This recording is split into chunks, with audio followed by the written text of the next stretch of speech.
Don't blink, it's your blink. Welcome to another episode of We A Gamer, day 284 of Project Vendetta. We're reviewing two games today, which is Pixel Brave and Casual Number 8. So Pixel Brave, we did review it before. Now we're doing it in a more advanced state. So that's a game that I played that I didn't like, and then I re-downloaded it, right? By the way, I was supposed to play Dragon Traveler. I read that it's a lot of AI slop. They're using AI model. I'm like, okay, well, no, I can't. I would use AI. The only reason I would use AI for gaming is two reasons. I would use it as a playthrough of the tower, which is AI. That would be good. Do I look lazy if I do that? I look like I have a severe handicap. That's okay. I need a new demographic. So Pixel Brave is the game that I had that I deleted because it was a bit grindy. So why am I saying is a bit grindy? Games will absolutely. I don't like that. I made a bad joke. I'm sorry. Game will absolutely get you hooked. So what they'll do, they'll make the first couple hours of the game super easy, and they'll give you a challenge. Pixel Brave, my issue was after 45 minutes I was already grinding, and I'm like, dude, is it a pay-to-win game? And I don't mind a pay-to-win game. I don't mind at all, but it has to be very good. If your game is pay-to-win, it has to be better than not. If your game is not pay-to-win, then it can be shitty. I don't care. But if it is pay-to-win, it has to be sort of good. We came back because I was like, you know what? Okay, the reality is they did fake ads. They did some fake ads. So what is a fake ad? A fake ad is when they present to you, Tower. They present to you a certain gameplay, and the gameplay is completely different. Completely different.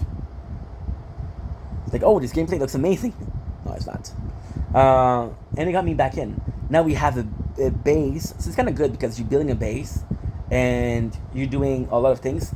But in this specific case, it reminds you of a game called Unknown Night. Unknown Night was exactly the same thing. I don't know if Unknown Night is still popular. Unknown Night was good. I played Unknown Night for a long time. A long ass time. Ooh, Unknown Night would be better.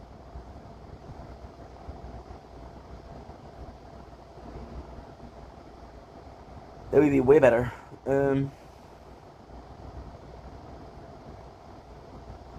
We have Omni Hero, which kind of sounds good, and Unknown Nights. I might switch to Unknown Nights.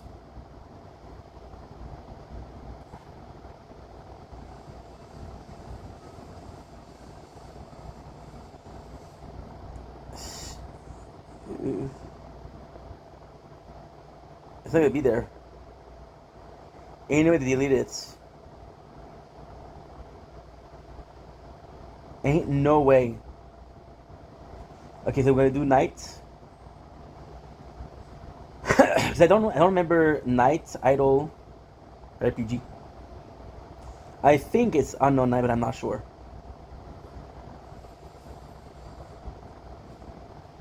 They took it out the game. Well, is it an older game? It is an older game. Yeah. So I guess this makes a little bit more sense. Yeah. Never mind. That was a good game though. The base building is actually quite nice because you build your game. However, it's so complex because you get your base building, and then you can increase your number of building. For example, at the beginning you get a lumber mill, a gold mine, and a quarry. So you get gold, lumber, and stones, right? Then you get magic potion, which increases your stats. You get other things, and there is a barrack where you can train soldier. There's so many base building you can do, but they're so far. For example, one of them, the first one you have to beat chapter 8, wave 20, which is about 3 hours of gameplay.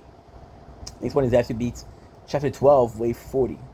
So like, okay, well, if 8 was 3 hours and 5 hours in, you get other building, which is not that bad, but it's just like, it takes a long time to get through things.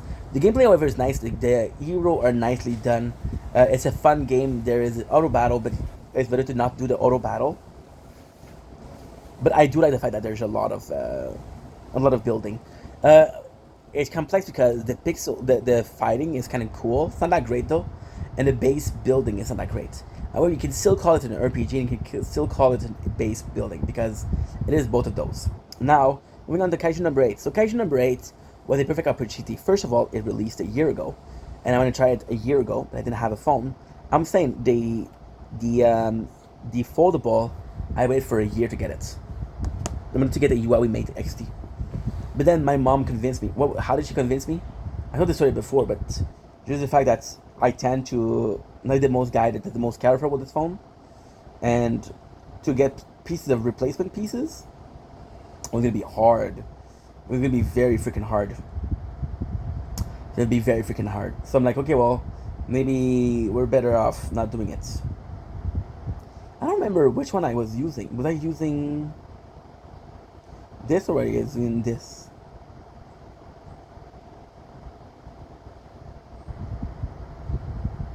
Nice.